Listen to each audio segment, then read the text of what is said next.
ఇప్పుడు విశాఖపట్నంలోని అతిపెద్ద సమ్మిట్ అనేది జరిగింది. సిఏ సమ్మిట్ అనేది 13,00,00,000 కోట్లు పెట్టుబడులు తీసుకుని వస్తున్నారు. కూడా వేల లక్ష ఉద్యోగాలు వస్తున్నాయి. ఎలా ఉండబోతుంది? బాగుంటది, మంచిదే. అది వెరీ గుడ్ ఐడియా యాక్చువల్లీ. ఇది ఫ్యూచర్ థింకింగ్. ఇది దాంట్లో జాబ్స్ వస్తే 1 lakhs అలాగా. ఇప్పుడు రాగానే ఏ టెక్నాలజీ, ఏ బేస్ టూల్స్ కాబట్టి చాలా యూజ్ ఉంటుంది.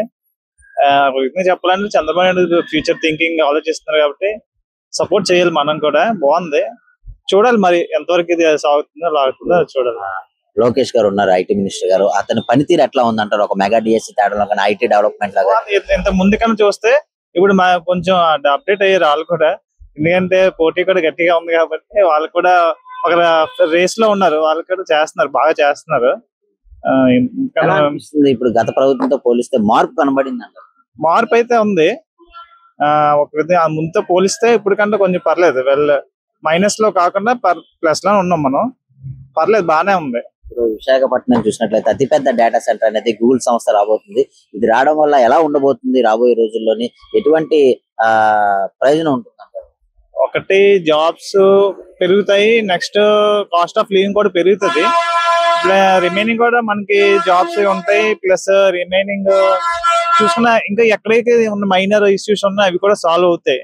ఎందుకంటే మనకి ఆప్టికల్ డేటా లైన్ కూడా వేస్తున్నారు. స్పీడ్ 5G స్పీడ్ బాగుంటది, అన్ని ఉంటాయి. ఇంకా ఒకటే కదా, దాని ఇంటర్ రిలేటెడ్ అన్ని కూడా మనకు తెలియకుండానే మనకి ఉంటది, అడ్వాంటేజ్ ఉంటది అని అనుకుంటారు. కానీ టైం పడుతుంది, ఒక 5 years టైం పడుతుంది. మనం చూడాలి, వెయిట్ చేసి. ఇప్పుడు ఈ సిఏ సమితి వల్ల విశాఖపట్నం బ్రాండ్ అనేది పెరుగుతుంది అంటారు? కంపల్సరీ పెరుగుతుంది. ఎందుకంటే నార్మల్ ఇండస్ట్రీస్ రాలేదు, అవి ఐటీ ఇంటర్నేషనల్ కంపెనీస్ వచ్చాయి కాబట్టి. గూగుల్ చిన్న చిన్న కంపెనీలు కాదు కదా. సో ఉన్నాడు నాలెడ్జ్ ఉన్నాడు ఎవరైనా కంపల్సరీగా చూసే పెడతాడు, వస్తాడు. టోటల్ గా అయితే ఈ గవర్నమెంట్ మీద ఒక నమ్మకం అనేది ఏర్పడింది అంట? ఉంది, నమ్మకం ఉంది కాబట్టి ప్రజలందరూ ఓట్లు వేస్తున్నారు. రిజల్ట్ కనబడుతుంది, అవుట్పుట్. రోజుల్లో ఎట్లా ఉంటది, బాగుంటది, ఇంకా బాగుంటది. ఎందుకంటే అంటే ఈయన ఎక్స్పీరియన్స్డ్ కదా. వాళ్ళతో పోస్తే, మిగతా వాళ్ళతో పోలిస్తే ఈయన ఎక్స్పీరియన్స్డ్. ప్లస్ సపోర్ట్ ఉంది, అటు సెంట్రల్ నుంచి కానీ ఇటు నుంచి కానీ సపోర్ట్ ఉంది. సో ఏదైనా చేయగలరు. విశాఖపట్నంలోని అతిపెద్ద సమితి జరిగింది, సిఏ సమితి అనేది. 16,00,000 కోట్లు పెట్టుబడి తీసుకుని వస్తున్నారు. 1,00,000 ఉద్యోగాలు వస్తున్నాయి. ఎలా ఉండబోతుంది? ఇక ముందు బాగుంటుందండి. ఎందుకంటే గూగుల్ లాంటి సంస్థ రావడం, ఇది విశాఖకి అతిపెద్ద సంస్థ. ఇంచుమించు ఇంతకుముందు 8దో 9దో ఉండాలి, ఇది 10దో ఎంతో నాకు తెలియదు. ఇక ముందు మినీ హైదరాబాద్ ఆర్ బెంగళూరు మన విశాఖ బాగుంటుంది. ఈ సమితి జరగడం వల్ల ఎలాంటి ఉపయోగాలు ఉంటాయి? ఎలాంటి కంపెనీలు వస్తుంటాయి? నిరుద్యోగుల సమస్య ఏ విధంగా తీరుతుందండి? సమస్యలు వాళ్ళ పెట్టుబడులు పెట్టారు కదా, పెట్టుబడుల వల్ల నిరుద్యోగ సమస్య తీరుతుంది ఖచ్చితంగా. సరే, ఇప్పుడు లోకేష్ గారు ఉన్నారు మేడం. ఆ పనితీరు ఎట్లా ఉందంటారు? ఒక ఐటీ మినిస్టర్, అతను కంపెనీ డెవలప్మెంట్ చేయడంలో కానీ ఎలా ఉంది? పనితీరు బాగుందని అనిపిస్తుందండి. విశాఖ నీట్ అండ్ క్లీన్ అంటే అన్ని ఇంప్రూవ్ చేయడం, అన్ని పనితీరు బాగుంది అని అనిపిస్తుంది. రాబోయే రోజుల్లో ఎట్లా ఉండబోతుందంటారు? ఇంకా 4 years ఉంది. ఇవన్నీ చూస్తున్నారు, గూగుల్ డేటా వస్తుంది, తర్వాత సమ్మిట్ జరిగింది, 1,000 పెట్టుబడులు వస్తున్నాయి, 1,00,000 పెట్టుబడులు. ఇవన్నీ చూస్తుంది, మీకు ఎలా అనిపిస్తుంది? బాగుంటుంది, ఖచ్చితంగా బాగుంటుంది అని అనిపిస్తుంది. ప్రీవియస్ గవర్నమెంట్ చూసినట్లయితే మార్పు కనబడింది అంటారా? మార్పు కనబడింది టోటల్ గా కనబడింది. ఎందుకంటే ప్రీవియస్ గవర్నమెంట్ అభివృద్ధి ఎక్కడైందో మాకు తెలియలేదు. సో మాది వైట్ కార్డు అదేం కాదు. వైట్ కార్డు వాళ్ళకి మనీ, మాకు అభివృద్ధి అయితే లేదు.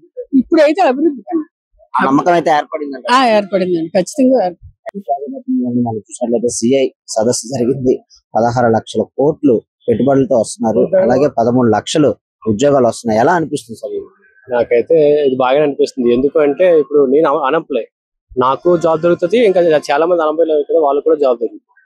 ఎట్లా ఉండబోతుంది అంటారు? గతంలో మీరు చూసారు, ఇప్పుడు ఈ కంపెనీ గతంలో అయితే మాక్సిమం ఏంటంటే వైజాగ్ లో ఎక్కువ కంపెనీస్ లేవు, అన్ని హైదరాబాద్ లో ఉన్నాయి. ఇప్పుడు తెలంగాణ విడిపోయిన తర్వాత మనకి కంపెనీస్ అని లేవు.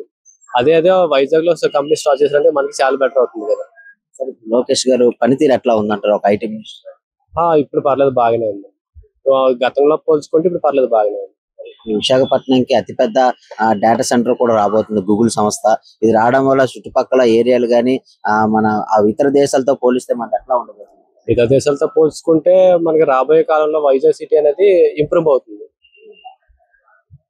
దానికి తోడు నిరుద్యోగులకు కూడా ఉద్యోగాలు దొరుకుతాయి. ఇంకోటి చాలా మంది పేదవాళ్ళే ఉన్నారు, వాళ్ళకు కూడా కొద్దిగా ఉపాధి దొరికినట్టు ఉంటుంది కదా.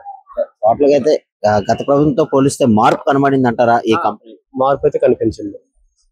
చాలా మంది లాస్ట్ వరకు చాలా ఉద్యోగులు ఉన్నారు. ఏంటంటే వాళ్ళకి ఇప్పుడు ఆటో వాళ్ళకి 15,000 ఇస్తున్నారంటే వాళ్ళు సోమరిపోతులే కదా.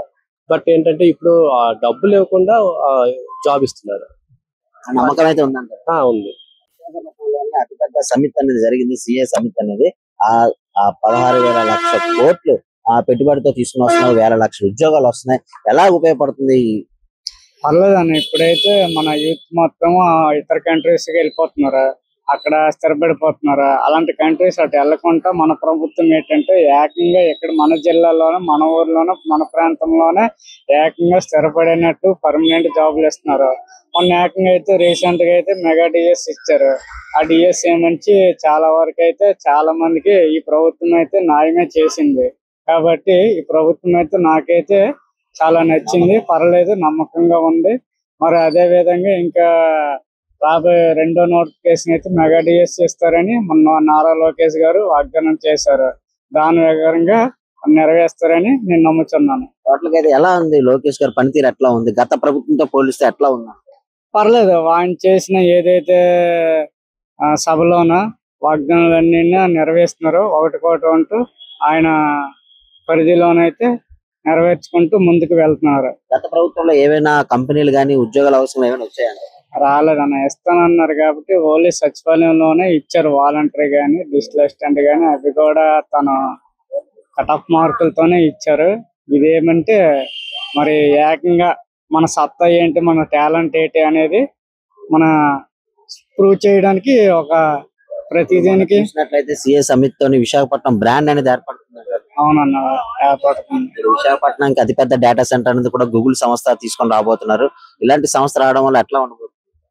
పర్లేదు, ఇంకా రాను రాను అనేది ఫ్యూచర్ అనేది మారుతుంది. జనరేషన్ ఒకటి ఇలాగ వస్తుంది కదా, వాటి పెట్టేమించి ట్రెండ్ అనేది మారుతుంది. టోటల్ గా అయితే కూటమి ప్రభుత్వం మీద నమ్మకం అనేది ఏర్పడింది అంటారు?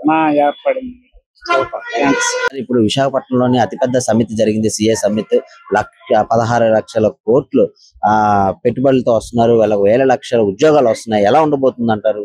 వాళ్ళందరూ కోఆపరేట్ చేసినట్టయితే చాలా హ్యాపీగా ఉంటుంది. మనకు కూడా నిరుద్యోగ సమస్య తీరుతుంది. మెయిన్ దీనివల్ల ఏంటంటే ప్రతి ఫ్యామిలీ కూడా హ్యాపీ ఫీల్ అవుతారు. కానీ వీళ్ళు పెట్టినటువంటి ఈ ప్రోగ్రామ్ సక్సెస్ అయినట్టయితే we are very happy and developed Visakhapatnam. సరే, ఇప్పుడు లోకేష్ గారు ఉన్నారు, ఐటీ మినిస్టర్ గారు. అతని పనితీరు ఎట్లా ఉందంటారు? ముఖ్యంగా ఒక మెగా డిఎస్ ప్రస్తుతానికి బాగుందండి. తను అందులో సబ్జెక్ట్ అదే కాబట్టి వాళ్ళు కొద్దిగా లోటుపాట్లు అని తెలుస్తాయి. చాలా మంది తిరిగాడు, కంట్రీస్ తిరిగాడు, అందరినీ ఇన్వైట్ చేశారు. బాగుంటుందని నా ఉద్దేశం. హ్యాపీ. సరే, ఇప్పుడు విశాఖపట్నం అతిపెద్ద డేటా సెంటర్ అనేది గూగుల్ డేటా రాబోతుంది. ఇది రావడం వల్ల ఎలాంటి అవకాశాలు ఉంటాయి? ఈ సిఏ సమితి వల్ల విశాఖకి ఇంకా బ్రాండ్ అనేది ఏర్పడే అవకాశం ఉంది? తప్పకుండా విశాఖపట్నం గ్యాటర్ అయిపోతుంది. మెయిన్ నెక్స్ట్ ఏంటంటే నిరుద్యోగ సమస్య మీరు చెప్పినట్టుగా అంత సాల్వ్ అవుతుంది. చాలా బాగుంటది, డెవలప్ అవుతుంది విశాఖపట్నం. ఇంతవరకు చేసింది చాలు, ఇక మీద మనం చూద్దాం ఎలా ఉంటుందో అనేది. ఈ గవర్నమెంట్ పనితీరు ఎట్లా ఉందంటారు? ప్రస్తుతానికి బాగుంది అనుకుంటున్నారు. మరి నెక్స్ట్ ఫ్యూచర్ ఎలా ఉంటుందో ఏంటి తెలియదు. నిస్వార్థంగా చేసినట్టయితే వీళ్ళ కంపెనీ అవుతారు, లేదంటే మళ్ళీ దక్కుంటారు.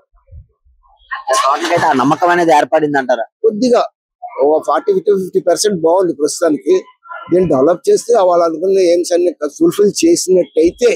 సరే, ఇప్పుడు విశాఖపట్నంలోని అతిపెద్ద సమిట్ జరిగింది, సిఏ సమిట్. 16,000 లక్షల కోట్లు పెట్టుబడులు తీసుకుని వస్తున్నారు, కొన్ని వేల లక్షల ఉద్యోగాలు వస్తున్నాయి. ఎలా ఉండబోతుంది? సార్ బాగుంటుంది సార్, కష్టపడుతున్నారు సార్. మన ఆంధ్ర అదృష్టం సార్ చెప్పాలంటే. ఈ గవర్నమెంట్ వాళ్ళు వీళ్ళు అని కాదు, కానీ బ్రహ్మాండమైన కష్టపడి మనుషులు ఉన్నారు సార్, నాయకులు. మనకు అయితే ఉద్యోగాలు వస్తాయి సార్. మరి అప్పటికి మనం ఉంటామో ఉండదు, కానీ భవిష్యత్తు మటు చాలా బాగుంటుంది సార్. మనం కూడా వాళ్ళకి లైఫ్ టైం ఇవ్వాలి సార్. అది సార్ నా ఉద్దేశం. అయితే కన్ఫర్మ్ మనస్ఫూర్తిగా చెప్తున్నా, సూపర్ గా మంచి లీడర్స్ ఉన్నారు సార్. లోకేష్ గారు ఉన్నారు, ఐటీ మినిస్టర్ గారు. అతని పనితీరు ఎట్లా ఉంది? అతని పనితీరు ఎలా ఉన్నా సొంత ఆలోచనలు 50% సార్. చుట్టుపక్కల పెద్దవాళ్ళు చెప్పే ఆలోచనలు యాడ్ చేసుకొని కష్టపడుతున్నాడు సార్. ఆయన దగ్గర వర్క్ అవుతే పర్సంటేజ్ 50%, మిగతా వాళ్ళు పెద్దవాళ్ళని అడిగి అటాచ్ చేసి ఐడియాగా చేస్తున్నారు సార్. అంత గత ప్రభుత్వంతో పోలిస్తే మార్పు కనబడింది, చాలా మార్పు కనిపించింది సార్. చాలా మార్పు ఉంది సార్ కన్ఫర్మ్ అందులో. రాబోయే రోజుల్లో ఎట్లా ఉండబోతుంది అంటారు ఏపీ? ఏపీ చాలా బాగుంటుంది సార్. ఇండియాలో ఆంధ్ర ఎక్కడ ఉందో చెప్పుకోవచ్చు సార్. నిజం మనస్ఫూర్తిగా నేను చెప్తున్నా సార్. ముఖ్య విషయంలోకి వస్తే తిరుపతిలోని అప్పుడులోని పరకమల్లోని దొంగతనం కేసులోని సీఏ అరెస్ట్ చేశాడు ఆ దొంగల్ని, వైసీపీ నాయకుల్ని. ఇప్పుడు ఆ సీఏ ట్రైన్ నుంచి తోసేశారు అంటున్నారు. ఇది అయితే మనం చెప్పేది ఏముంది సార్, మాది ఎంక్వైరీలు అవి ఇవి ఉంటాయి. అందులో పర్సంటేజ్ ఎక్కువే నేరం చేసిన వాళ్ళే పట్టుకుంటున్నారని నాకు అనిపిస్తుంది సార్. మరి పర్సంటేజ్ వాళ్ళు కరెక్ట్ కాదనే అనిపిస్తుంది సార్ నాకు. టోటల్ గా అయితే ఎలా అనిపిస్తుంది కూటమి ప్రభుత్వం వచ్చిన తర్వాత ఒక అభివృద్ధి కార్యక్రమాలు కానీ ఎంక్వైరీ చేస్తున్నారు సార్. మన వాళ్ళని మరి కష్టపడుతున్నారు, వాళ్ళకి మనం సపోర్ట్ చేయాలి. ఎస్ సరే, నమ్మకం అయితే ఉందండి. ఆ నమ్మకం 100% పక్కా సార్. మన అదృష్టవంతులు, ఆంధ్ర వాళ్ళు అదృష్టవంతులు సార్. వీళ్ళు ఉండాలి, వాళ్ళు వీళ్ళని కాదు, చేసేవాళ్ళు ఉండాలి సార్. ఎస్.